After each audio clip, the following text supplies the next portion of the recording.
따라하겠습니다. 믿음으로 승리합시다. 쉬지 말고 기도합시다. 할렐루야. 제가 지난주에 은혜 받은 게 한 2가지가 넘습니다. 그 중에 하나를 말씀드리고 하나님 말씀 증거하도록 하겠습니다. 반고라는 화가가 있습니다. 이분은 아버지가 목사님이셨고요. 여러분 알다시피 반고 하면은 화가로 잘 아시고 계실 겁니다. 그분의 작품 중에 별이 빛나는 밤에라는 작품이 있습니다. 제가 작품이 왜 이렇게 그려지게 됐는지 내용을 잘 몰랐다가 지난주에 그걸 알게 됐습니다. 내용은 이렇습니다. 이 반고가 이제 아버지 따라 목사님이 그렇게 되고 싶어서 목사님의 시험을 봤는데 계속 낭망을 하는 거예요.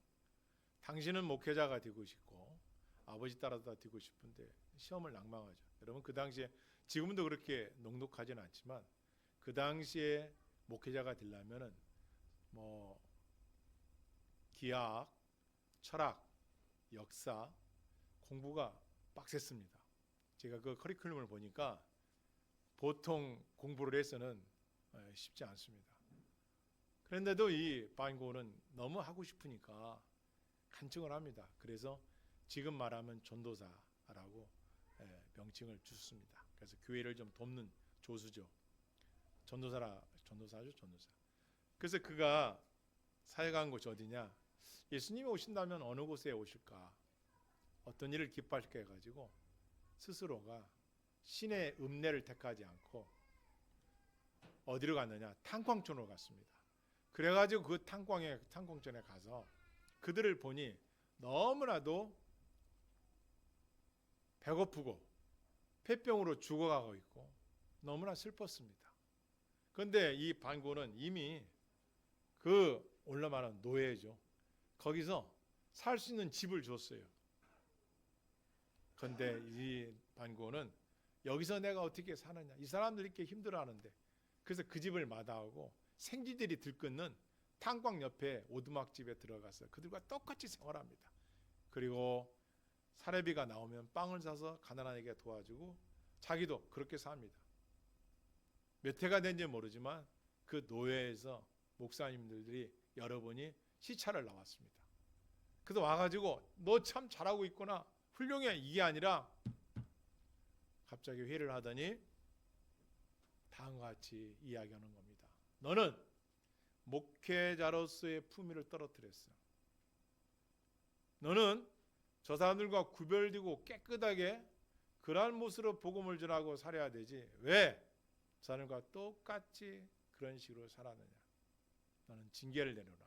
그래가지고 징계를 내린 게 뭐예요? 거기서 못 읽겠습니다. 그때부터 반고는 내가 과연 교회를 다녀야 될까?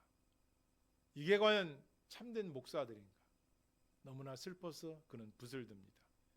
그리고 그가 많은 그림을 그렸는데 그 중에 하나가 별이 빛나는 밤에라는 그림입니다. 그 그림 뭐냐?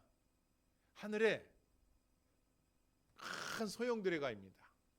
그리고 한 나무가 높이 올라가 있고, 그리고 마을인데 교회의 종탑이 올려 있는데 십자가는 없고, 그리고 교회에 불이 꺼져 있습니다.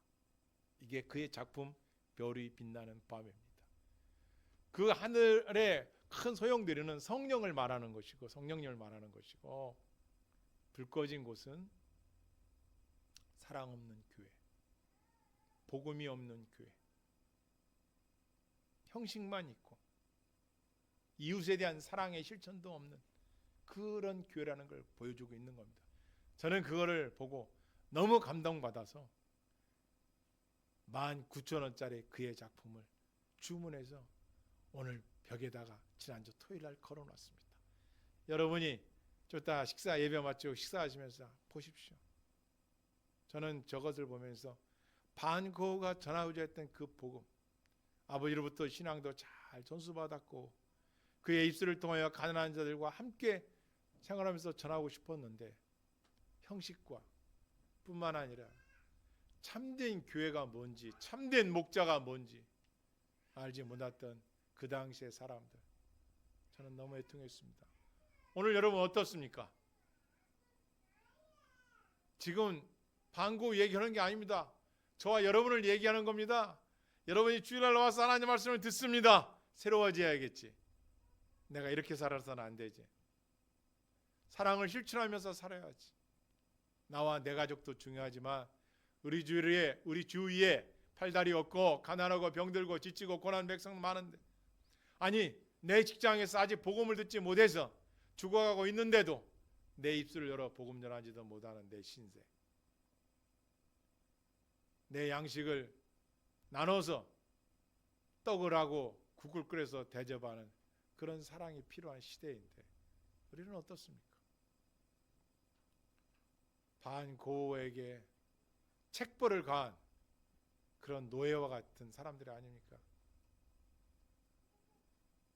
오히려 이 땅에 지금 필요한 것은 사랑과 윤리와 참된 도덕과 무엇보다도 하나님 앞에 진실한 참된 성도가 필요한 시대를 살고 있는 것입니다. 아무쪼록 여러분이 반고만 저런 고통 속에서 있겠습니까? 어찌 보면 오늘날 이 시대를 우리한테 주고 있지는 않는가. 또 제가 그 그림은 여러 그분 것을 봤지만 그런 내용을 잘 몰랐다가 지난주에 그 사연을 제가 딱 접하고 나서 이것 또한 하나님께서 우연이 아니라 제게 주신 은혜구나 라고 해서 밤마다 그 작품을 보면서 제 스스로 많이 나를 돌아봤습니다. 사랑하는 성도 여러분, 한번 따라하겠습니다. 텅 빈 인생을 채우시는 은혜. 네, 텅 빈 인생을 채우시는 은혜라는 말씀을 가지고 증거하겠습니다. 룻기서는 사사시대와 또 선지자, 선견자가 세워지던 그 중간으로 보면 좋겠습니다. 무슨 말씀이냐면은 사사시대에는 왕이 없던 시대였어요. 그러니까 원칙이 없어요. 원칙이. 왕이 없으니 그 당시 왕이 하나님 말씀을 가르치고 또 사사를 세우셔서 하나님의 율법을 가르쳤습니다. 그런데 왕도 없고 사사도 없던 시대예요. 그래서 사람들 어떻게 사는가 봤더니 열심히 살 줄 알았죠. 신앙의 전수를 받았으니까 신앙생활 잘할 줄 알았죠. 아닙니다. 고집대로 삽니다. 소유견대로 삽니다. 그리고 어떻게 삽는지 아십니까? 네, 자기가 주인입니다. 캄캄한 시대입니다.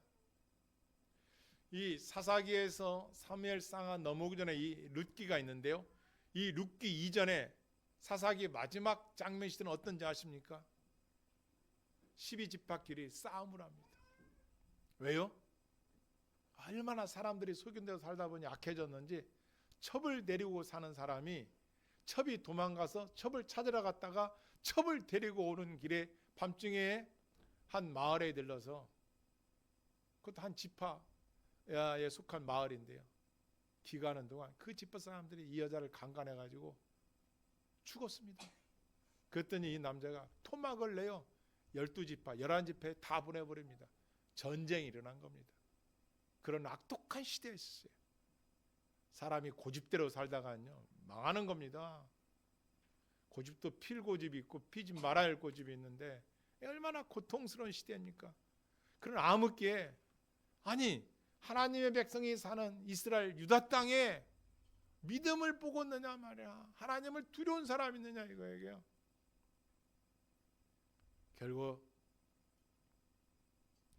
이 시대에 텅 빈 그리고 빈 마음으로 살아가던 이 시대에 엘리멜렉이라는 사람과 나오미 이 부부가 살았습니다. 그리고 두 아들이 함께 살고 있었는데 이제 기근이 들고 흉년이 들자 떠납니다. 어디로요? 모압 땅으로 내려갑니다. 그리고 그곳에 내려가서 10년 정도 들고 난 후에 어떤 일이 벌어지는지 아십니까? 고국 땅을 떠나서 하나님의 말씀에 살던 그 유다 땅을 떠나다 간 모압 땅에서 엘리멜렉 남편이 죽습니다. 그리고 두 아들도 결혼을 했는데 그저기서 죽습니다. 여러분 생각해 보십시오. 얼마나 이 나오미라는 사람이 괴롭겠습니까? 이 나오미의 원래 이름은 어떤 이름이냐 하면요, 즐거움이란 이름입니다. 즐거움, 기쁘다는 거예요. 엘리멜렉이라는 이름은요, 하나님은 왕이다는 이름이에요. 그러니까 엘리멜렉과 나오미 이 부부는 보통 신앙이 아니었던 거예요. 이렇게 하나님을 기쁘시는 이름을 받을 정도니까. 그런데 그 나오미가 죽은 두 아들, 남편 죽고 그 다음에 두 자부가 있는데 한 자부는 오르바는 떠나고 르시라는 그 며느리만 어머니 죽는 곳에 내가 죽겠고 어머니가 믿는 하나님 내 하나님이시고 어머니 백성이 내 백성입니다라고 죽는까지도 어머니가 죽겠다고 하면서 따라 나온 그 르시라는 자부와 함께 고국 땅으로 돌아옵니다. 아니 고국 땅 베들레헴에 들어오니까 마을 사람들이 막 이구동서로 막 반가워합니다. 이야, 나오미가 왔네, 나오미가 왔네. 그랬더니 이 나오미가 그렇게 말합니다. 나를 나오미라고 부르지 마소서, 나를 이렇게 부르라는 거예요. 따라하겠습니다. 마라. 마라가 뭔지 알아요? 괴롭다는 거예요. 괴롭다는 거예요.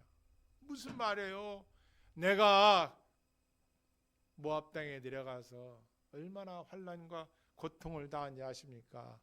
내가 그곳에서 내려가서 남편 죽고 결혼한 두 아들 잃고 그리고 며느리들 중에 하나만 남고 이렇게 돌아온 것뿐입니다.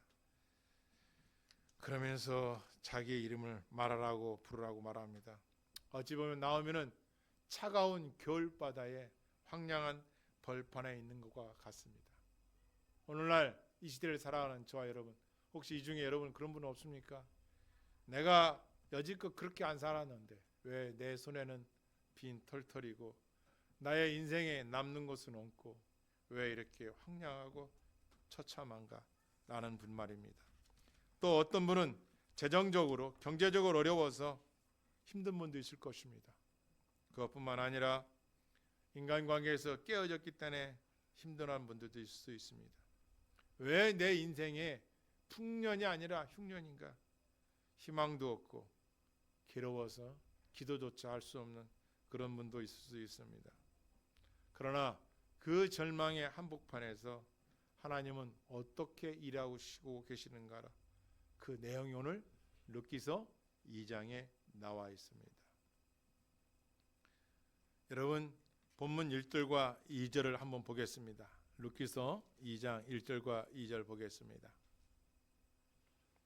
한번 같이 읽겠습니다. 시작.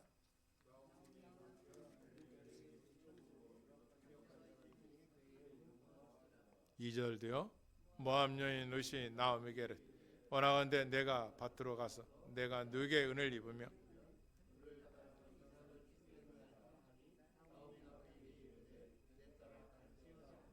아멘. 3절에 보면 룻이 가서 이렇게 나옵니다. 따라서 믿음은 명사가 아니라 한 분이 안 하셔가지고 다시 유아시도 같이 하겠습니다. 믿음은 명사가 아니라 동사입니다. 여러분 지금 시어머니 나오미와 그의 며느리 룻의 고백입니다. 고국으로 돌아왔지만 먹을 게 없습니다. 그랬다고 둘 다 어서 일하는 것도 아니고 어서 생기는 것도 없습니다. 그때 며느리 룻이 말합니다. 시어머니에게 내가 밭으로 가서 누구에게 은혜를 입으면 그를 따라서 이삭을 주겠습니다. 이렇게 어머니한테 고백하는 거예요. 무슨 말씀이냐면 어머니 이대로 앉아있을 수는 없습니다. 나는 일어서겠습니다. 내가 일어서서 나가서 밭에 나가서 곡식을 주워 오겠습니다. 이렇게 고백한 거예요. 여러분 이 고백 얼마나 대단한 고백인지 아십니까? 당시 이스라엘 율법은 가난한 자들을 위해 추수할 때 밥 모퉁이에 곡식을 남겨두거나 떨어진 이삭을 줍지 말라고 명하고 있어요. 무슨 말이에요? 하나님께서 그렇게 말씀하셨어요. 신명기에 보면 어떻게 하셨느냐? 야 너희가 곡식을 거두는 추수 때에 다 거두지 말아라. 모퉁이는 남겨두라 이거예요. 왜요? 이사온 과부나 이사온 고아나 너무 가난해서 먹을 것이 없는 사람들이 그 밭에 와서 그 이삭을 주워다가 빻아서 먹고 살 수 있도록 남겨두라는 거예요. 이게 하나님 사랑이에요.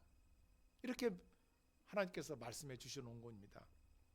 그러니까 추수할 때 밥 모퉁이에 곡식을 남겨 떨어진 이삭을 줍지 말라고 명한 거예요. 그러니까 하인들이 추수를 하고 나서 막 다 줍잖아요. 그 줍지 말라는 거예요. 누군가가 먹고 살 수 있도록 이렇게 말한 거예요. 그런데 사사시대는 어떤 시대요? 자기의 소유견에 오른 대로 행하던 영적 암흑교였어요. 그러니까 감히 너희 집 밭에 가서 논에 가서 그거 주울 수 있겠어요? 자칫하면 이 과부, 이 룻이나 나옴이나 자칫하면 겁탈당할 수도 있고 성적으로 또 어려움 당할 수 있을지 모르는 거예요. 누굴 믿고 삽니까? 암흑기인데 위험한 일을 감수해야 했어요. 그런데 이 며느리 룻이 어떻게 해요? 그걸 감수하고 나갑니다. 시어머니한테 먹을 것을 갖다가 드려야 되니까, 자기도 먹어야 되니까. 그래서 밭에 나갑니다. 그리고 밭에 나가서 꼭 내비게이션이 있어가지고 어디를 찾아간 것도 아니에요. 들에 나가서 곡식을 주습기 위해서 나간 거예요. 여러분, 우리가 현실이 어렵다고 해서 앉아만 있을 겁니까? 현실이 힘들다고 해가지고 그냥 탄식만 하고 있을 겁니까? 아니에요. 나오미의 며느리처럼 롯처럼 나가야 되는 거예요. 나가기 이전에 일어서야 되는 거예요. 여러분의 그 삶에서 하나님을 의지하고 박차고 일어나야 되는 거예요. 롯이 그걸 탁 나갔더니 어떤 일이 벌어졌어요? 아유, 들판에 추수 때예요. 룻기 1장에 보면 그 엘리멜과 나오미가 두 아들 데리고 떠날 때는 흉년이었는데 돌아올 때는 보니까 추수 때예요. 하늘에서 떡이 떨어지기를 바라지 않았어요. 신세 한탄만 하지 않았어요. 내가 나가겠습니다. 그래서 믿음은 명사가 아니라 동사라는 거예요. 내가 밭으로 가겠습니다. 절망의 자리에서 일어난 것입니다. 사랑하는 성도 여러분, 믿음은 감상에 젖어 있는 것이 아닙니다. 척박한 현실 속에서 한 걸음 내딛고 나가는 것이 믿음입니다. 하나님은 뒷짐지고 앉아서 그냥 탄식하고 한식하는 사람을 찾고 계신 것이 아니라 그런 상황일지라도 거기에서 믿음으로 한 발짝을 내딛는 그 사람을 찾고 계신 것입니다. 우리는 일상 세상 속으로, 삶의 현장 속으로 나가야 합니다. 밭에 나갔습니다. 그런데 이게 웬일입니까? 룻이 가서 곡식을 베는 자리를 따라 이삭을 줍는데 이 성경에 이렇게 되어 있어요. 아까 우리가 읽었잖아요. 우연히 이렇게 되어 있어요. 룻이 가서 베는 자를 따라 밭에서 이삭을 줬는데 우연히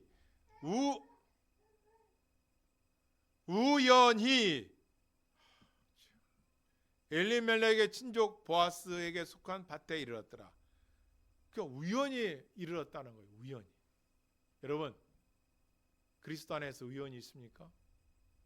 제가 여쭙겠어요. 여러분, 우연이 있습니까? 세상은 우연이 있다고 합니다. 그런데 그리스도 안에 우연이 있습니까? 다시 한번 여쭙겠습니다. 여러분, 그리스도 안에 우연이 있습니까? 없습니다. 하나님의 섭리가 있는 거예요. 절대로 이렇게 말하겠습니다. 우연은 그리스도 안에 하나님의 절대적인 주권, 하나님의 숨은 보이지 않는 섭리가 담겨있던 거예요. 아니, 룻이 그 보아스의 밭으로 가려고 해서 간 게 아니에요. 주소지가 있는 것도 아니에요. 이삭을 주우러 갔더니 도착한 곳이 바로 보아스라는 주인의 땅으로 이삭을 주게 된 것입니다. 여러분, 우연이라는 단어는 이 미크레라는 뜻이에요. 미크레. 히브리어로 미크레. 계획하지도 않고 생각하지도 않고 일어난 일을 말하는 거예요. 우연히. 어쩌다 일어난 일. 우연이라는 거예요. 계획이 없었던 일이에요. 그런데 룻이 그 많은 추수하는 밭에 나갈 때에 어디로 가요? 우연히 보아스의 땅으로 가는 거예요. 룻이 지도를 보고 보아스 밭을 찾는 것이 아니었습니다. 아침이 나올 때 오늘은 유력한 보아스를 찾아갑니다. 만나러 갑니다. 라는 말도 없었어요. 세상 사람들이 이런 것을 뭐라고 합니까? 운이 좋았다, 재수가 좋았다 할지 모릅니다. 그러나 성경 저자는 이 우연한 단어를 통해 우리에게 아주 중요한 영적 진리를 가르쳐 줍니다. 그것은 하나님의 보이지 않는 섭리가 작동하고 있었다는 것이죠. 하나님의 섭리는 홍해를 가는 것처럼 드라마틱한 것이 아닙니다. 우리의 일상생활 속에도 일어날 수 있는 이 일입니다. 여러분의 나의 삶 속에도 그 직장 가운데, 그 삶 속에서, 그 만남 가운데, 또 여러분이 하는 그 일 중에서 하나님의 보이지 않는 손길과 섭리가 있다는 걸 믿으시기를 바랍니다. 아멘. 롯은 그날 아침 발걸음이 그저 생존을 위한 몸부림치였을지도 모르겠습니다. 먹고 살기 위해서 양식이 없으니까 나갔을지 모르겠습니다. 그러나 그가 일어나 이삭을 주스러 나가는 순간 그의 발걸음이 유력한 보아스, 부잣집 그 기업의 이을자 저 나오거든요. 고엘이라고. 그 보아스 땅에 가서 이삭을 따 보아스를 만나죠. 그런데 그게 어떤 만남인지 아십니까? 바로 그 롯과 보아스의 만남 속에서 다윗의 할아버지 오벳이 태어나고요. 그리고 그 만남에서 예수 그리스도가 오십니다. 엄청난 축복입니다. 여러분 보십시오. 미크레 우연히 마주치다, 어쩌다 된 일이다, 세상은 이렇게 말합니다. 우연히 된 일이다. 그런데 하나님께서는 이미 롯이 모압 땅에 있을 때 자기 어머니에게 고백한 그 단어, 어머니 죽는 곳에 나도 죽고 어머니 하나님이 나의 하나님이 되고 어머니의 백성이 나의 백성이 되겠습니다 라고 하면서 어머니를 따릅니다. 여러분 그 룻도 자기 부모가 있고 자기 고국 모압 땅에 있는데도 어머니를 버리지 않습니다. 그래서 룻기는 보통 효심이 좋은 룻으로다가 이렇게 우리가 설교도 하고 성경을 읽습니다. 그러나 신학자들은 이렇게 말합니다. 텅 비다. 텅 비어 있다는 거예요. 이 텅 빔에서 어떻게 해요? 채우. 누가? 하나님께서. 하나님의 계명을 떠나고 하나님의 믿음에서 떠난 자들 흉년이 드는 거예요. 왜 세상에 흉년입니까? 창조주 하나님을 대적하고 인간의 소견대로 윤리와 도덕 없이 살아가는 폐역한 시대. 그것은 자명한 사실인 거예요. 안 믿는 사람이 들을 때는 어떻게 생각할지 모르지만 아닙니다. 우리 그리스도인이 볼 때는 죄악에 관영하면 세상은 어두워지는 겁니다. 하여튼 율법적으로 볼 때 많은 사람들은 그냥 그 명령이니까 그것만 주워다가 밥그래서 어머니 봉양하면 효도로 끝날 수 있을 거예요. 그런데 이 보아스는 어떻게 합니까? 보아스의 행위는요, 그 율법을 떠나서 뭐예요? 그레이스예요. 은혜예요. 그 뭐냐인지 아세요? 그 룻이 자기 어머니 나옴에게 한 것을 다 알고 있어요. 사실 이건 친척이에요. 이 보아스가 나옴의 친척이거든요. 근데 그 당시에 어떤 일이 있었냐면은 자기 친척들 중에 빚을 져가지고 갚을 길이 없으면 자기 친척 중에 부자가 자원하는 마음으로 그 값을 갚아줄 수가 있는 그런 혜택을 할 수 있는 그 방법이 있었단 말이에요. 그런데 보아스가 이 나오미의 친척이에요. 그런데 보아스가 들은 거예요. 모압 땅에 내려가서 어려운 당한 거, 그리고 모압 땅에서 그 룻이라는 그 며느리가 어머니를 버리지 않고 곡으로 돌아온 거, 그리고 먹을 것을 준비해서 어머니를 봉양하러 이삭 줍는 거, 그걸 다 합니다. 그러면서 보아스가 곡식을 거둬가는 정도가 아니라 어떻게 하는지 아십니까?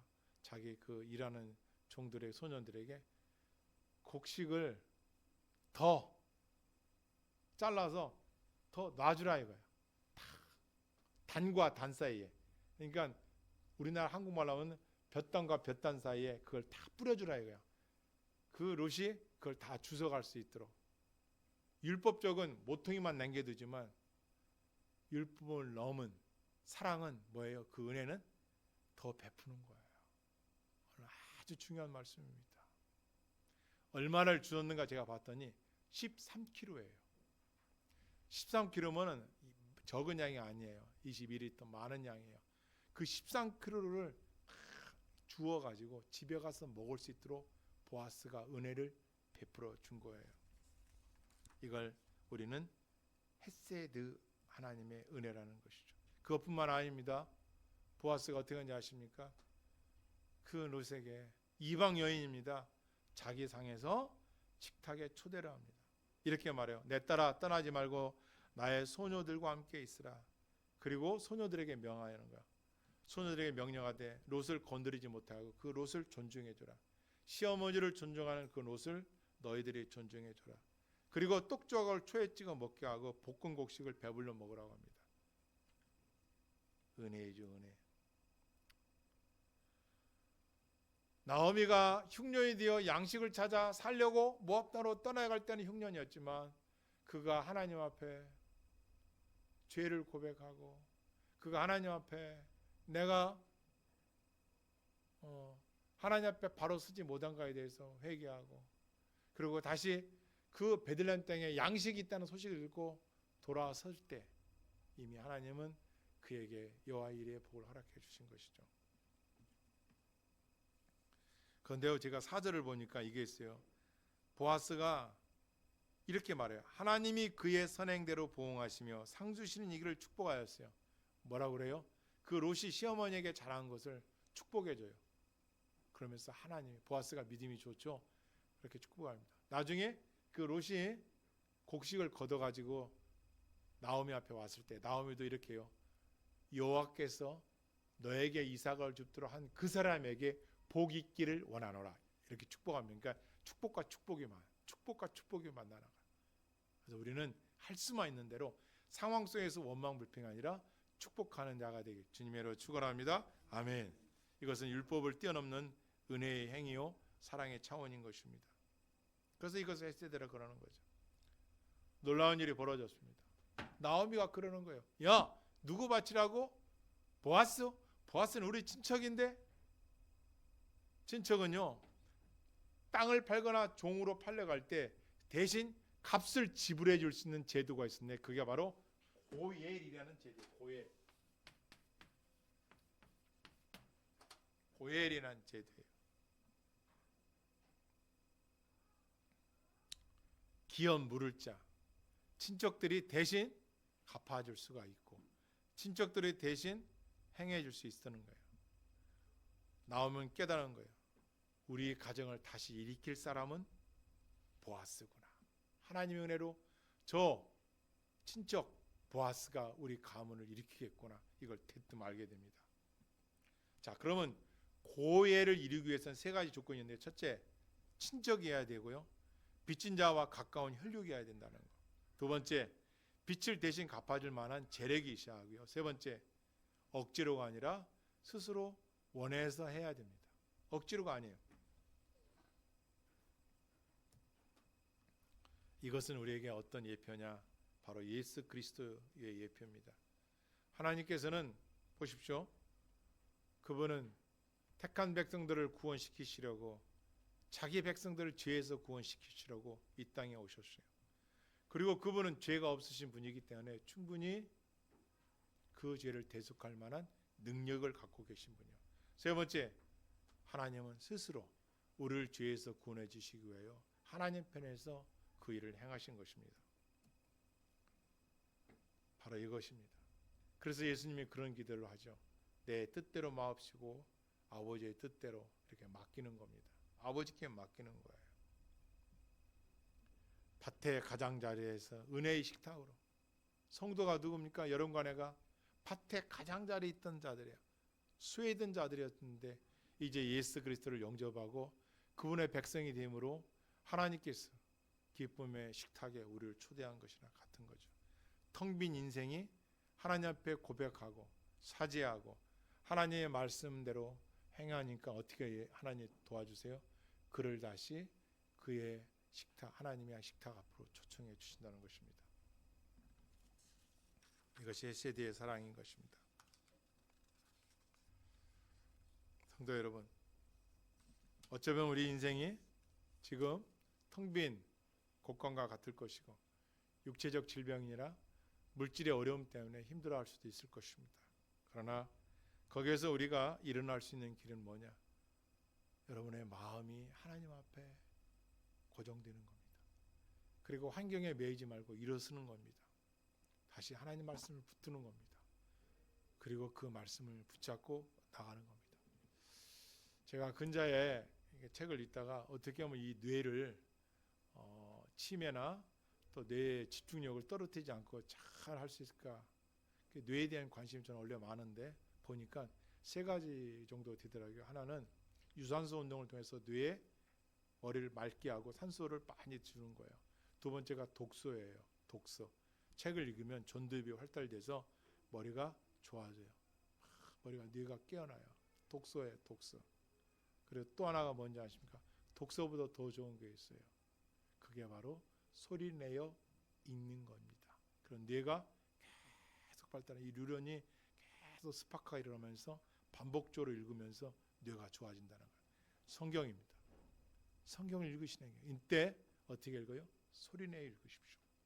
물론 바쁠 때는 듣기도 하시겠지만 하나님 주신 입술을 열어서 성경을 읽고 내가 읽은 그 성경의 소리가 나의 귀로 듣는다. 그럴 때 머리가 계속 좋아진다는 거예요. 여러분 그렇습니다. 오늘 이 말씀 여러분이 주일날 한 번 듣는 거 끝나지 마시고 방송을 틀어놓고 또 들으시고 또 그 말씀을 상고하십시오. 그랬을 때 여러분의 뇌도 좋아지지만 여러분의 마음판에 하나님 주신 그 믿음이 영혼의 자소 속에서 날마다 성장하고 날마다 더욱 자라고 할렐루야 날마다 믿음으로 험한 세상을 승리할 줄을 믿습니다. 단지 놓기가 효도 이야기가 아닙니다. 이제 결론의 말씀을 맺겠습니다. 이야기는 절망적인 인생의 개발에서 텅 빈 삶을 충만으로 바꾸시는 하나님의 구원 이야기입니다.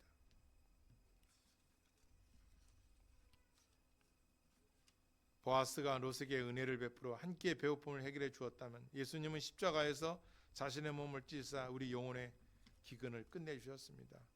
보아스가 롯의 사회적 수치를 덮어주었다면 예수님은 그 보혈로 우리의 죄를 씻을 수 없는 죄와 허물을 영원히 덮어주었습니다. 보아스가 이방인을 잠깐 자신의 식탁에 초대한 것은 예수 그리스도께서 죄인인 우리를 영원한 천국잔치 어린 양의 혼인잔치에 초대하신 것의 예표인 것입니다. 사랑하는 성도 여러분, 여러분의 삶이 지금 마라와 같습니까? 괴롭습니까? 아닙니다. 복된 식탁으로 우리를 인도하고 계신 하나님의 보이지 않는 섭리를 믿으시기를 바랍니다. 주님은 오늘 여러분을 나태 가장자리에 세우지 않으십니다. 내 살을 먹고 내 피를 마신 자는 내 안에 거하고 나도 그 안에 거하라고 요한복음 6장 50절에 말씀하셨습니다. 당신을 위하여 당신의 생명을 위하여 차려진 풍성한 식탁으로 여러분을 오늘 초대하고 계신 것입니다. 르시 보아스의 옷자락에게 피하였듯이 텅 빈 인생을 살아가는 여러분을 오늘도 초대하고 있는 것입니다. 그렇습니다. 인생을 누구나 내일을 알 수는 없습니다. 그러나 하나님의 섭리는 여러분과 내가 살아있는 이 모든 환경 속에 살아 숨쉬고 있는 것입니다. 환경을 보지 마시고 믿음을 가지고 하나님을 붙드시고 승리하는 저와 여러분 되시길 주님으로 축원합니다. 아멘. 기도하겠습니다. 하나님 아버지, 텅 빈 마음, 텅 빈 손길 같은 삶을 사는 자가